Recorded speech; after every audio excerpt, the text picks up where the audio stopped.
ഡയറ്റിനെ കുറിച്ചിട്ട് നമ്മൾ കാര്യങ്ങളൊക്കെ സംസാരിക്കുന്നതിന് മുമ്പ് നമ്മുടെ ഫൗണ്ടേഷൻ സ്ട്രോങ് ആക്കുന്നത് ഇമ്പോർട്ടന്റ് അല്ലേ? ABCD അറിഞ്ഞു വെക്കുന്ന പോലെയാണ് ഡയറ്റിന്റെ ബേസിക് കാര്യങ്ങൾ നിങ്ങൾ അറിഞ്ഞു വെക്കേണ്ടത്. ഫോർ എക്സാമ്പിൾ, നമ്മൾ കഴിക്കുന്ന ഫുഡിൽ നിന്ന് നമ്മൾക്ക് കിട്ടുന്ന എന്താണ്? ന്യൂട്രിയൻസ് അല്ലേ? അപ്പൊ ഈ ന്യൂട്രിയൻസിൽ പല വിധമുണ്ട്. അതില് മാക്രോ ന്യൂട്രിയന്റ്, അതായത് നമുക്ക് കൂടുതൽ ക്വാണ്ടിറ്റിയിൽ വേണ്ട ന്യൂട്രിയന്റ് ആണ് മാക്രോ ന്യൂട്രിയൻസ്.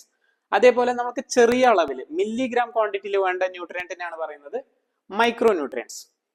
മാക്രോ ന്യൂട്രിയന്റിൽ മെയിൻലി 3 ടൈപ്സ് ആണ് വരുന്നത്.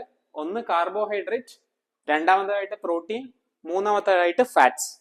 അതേപോലെ മൈക്രോ ന്യൂട്രിയൻസിൽ നോക്കുകയാണെന്നുണ്ടെങ്കിൽ ഒന്നാമതായിട്ട് വൈറ്റമിൻസ്, രണ്ടാമതായിട്ട് മിനറൽസ്. ഓക്കെ, അപ്പൊ ഇതിനെ കുറിച്ചൊക്കെ ഞാൻ ഡീറ്റെയിൽ ആയിട്ട് നിങ്ങൾക്ക് വരുന്ന വീഡിയോസിൽ പറഞ്ഞുതരാം. അപ്പൊ നമുക്ക് കാർബോഹൈഡ്രേറ്റ് എന്താണെന്ന് വെച്ചാൽ നമുക്ക് പ്രൈമറി ആയിട്ട് എനർജി തരുന്ന മെയിൻ ന്യൂട്രിയന്റ് ആണ് കാർബോഹൈഡ്രേറ്റ്, അതായത് നിങ്ങളുടെ ചോറ്, ചപ്പാത്തി ഇങ്ങനെയുള്ള ഫുഡൊക്കെ. പക്ഷേ കറക്റ്റായി യൂസ് ചെയ്തില്ലെങ്കിൽ ഇവനാണ് മോസ്റ്റ് ഓഫ് ദ ഹെൽത്ത് പ്രോബ്ലംസിന് ഒരു റീസൺ.